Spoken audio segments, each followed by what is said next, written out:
merciful and ever-living God, the cause of all goodness and graces, the inspiration of all learners, young and old, who is wisdom and love. We are grateful for every opportunity given to us for learning and discovery, the wonders of life and the world, the opportunity to seek meaning and understanding to everything that life has given us. We beseech you, O Lord, to grant us the strength and fervor in keeping our minds open to every lesson taught to us by our mentors. Bless our teachers with perseverance to continuously provide awe-inspiring discussions and to never tire in their passion for teaching the youth, the hope of every nation. Bless us, the students of your infinite knowledge, to make us unceasing in discovering the wonders of the arts, the sciences, and the technologies, that we may use them to make our lives better in this world where we journey towards you. This we ask through Christ our Lord. Amen.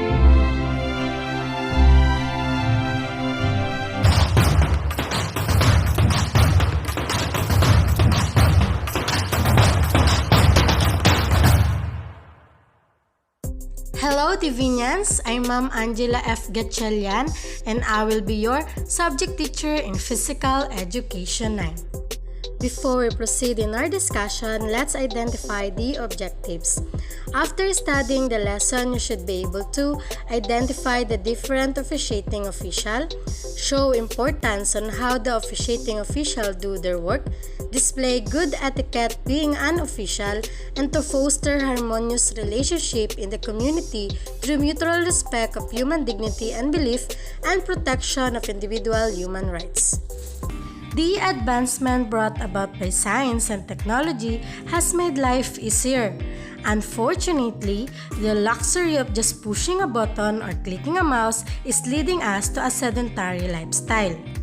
In order to meet the demands of daily routines and activities, it requires a fitter and healthier mind and body, which can be achieved through active participation in physical activities like sports officiating. And real-life experiences and challenges will be given relative to sports officiating to help you enhance your fitness, management skills, and positive behavior, such as integrity, teamwork, discipline, sound judgment, and impartiality.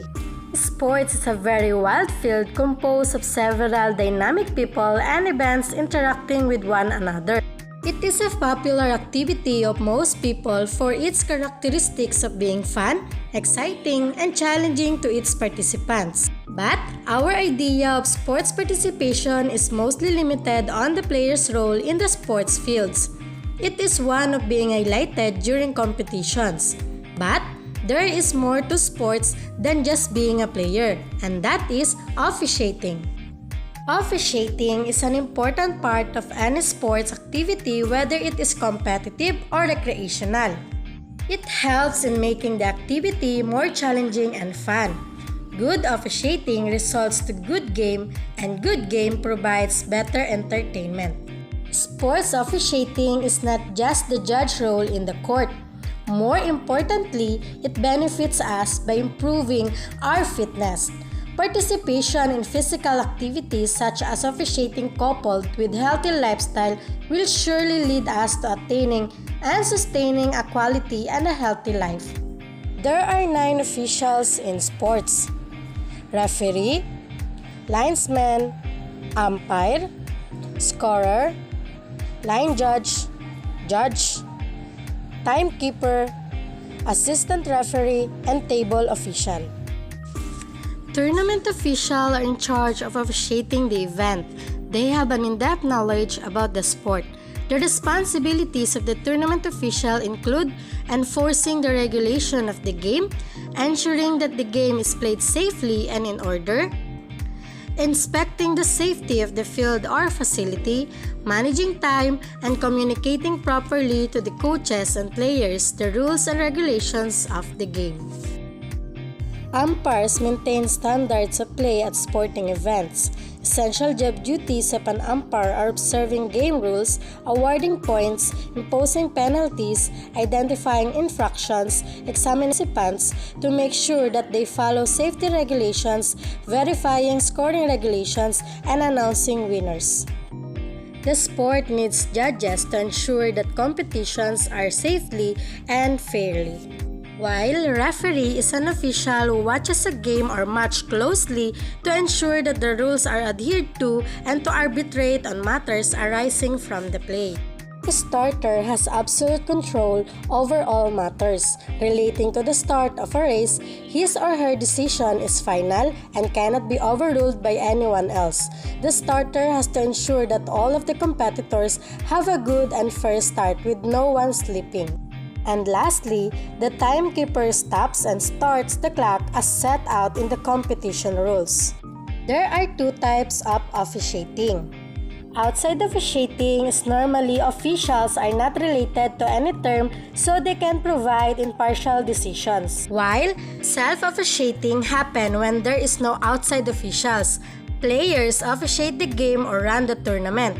This is usually done during pickup games with friends and may not be as effective compared to outside officiating. Now, let's proceed in the kinds of officiating officials. Court or field officials are officials within the game court or field, calling the violations and penalties. They may be stationary or moving, depending on the sport. For example, badminton is stationary and basketball is moving. While table officials shall be the scorer, an assistant scorer, a timer, and a shot clock operator. The table officials shall sit at the center of the table on one side of the court between the team benches. There are three bases of good sports officiating. Ability is a talent and competency for the job, while preparation is a method of getting set ahead of time, and experience acquired knowledge and capabilities from previous involvement in actual event. Ethics is a moral principles that govern a person's behavior or the conducting of an activity. It contributes to a community of respect and trust between competitors and in society. All athletes and coaches must follow established rules and guidelines of their respective sport. While gamemanship is the art of winning games by using various plays and tactics to gain a psychological advantage. Some of the key tenets or principles of gamemanship are winning is everything, it is cheating only if you get caught, the referee's job is to catch wrongdoing, and the athletes and coaches have no inherent responsibility to follow the rules. The end always justifies the means. Gamemanship is the use of dubious methods to win or gain a serious advantage in a game or sport. It has been described as pushing the rules to the limit without getting caught, using whatever dubious methods possible to achieve the desired end. Ethics in sport requires 4 key virtues. Fairness is impartial and just treatment of behavior without favoritism or discrimination. Integrity is the practice of being honest and showing a consistent and uncompromising adherence to strong moral and ethical principles and values. While responsibility is the state of having duty to deal with something.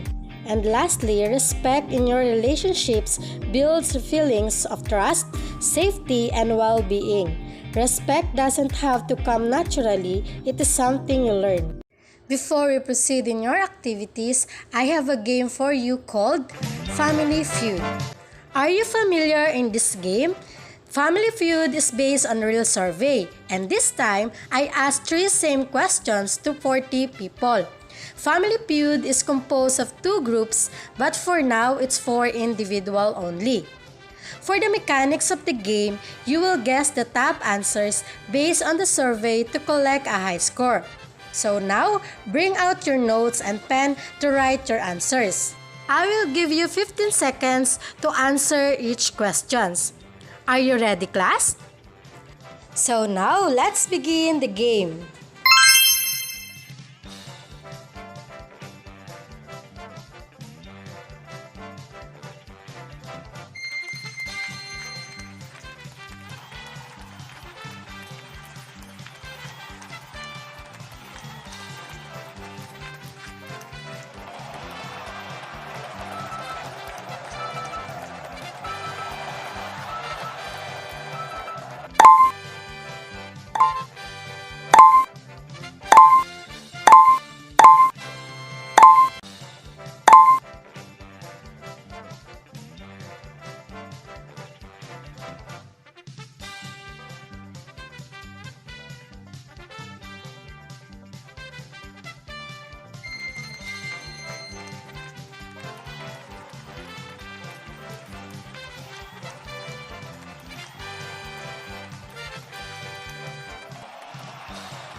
Good job, class!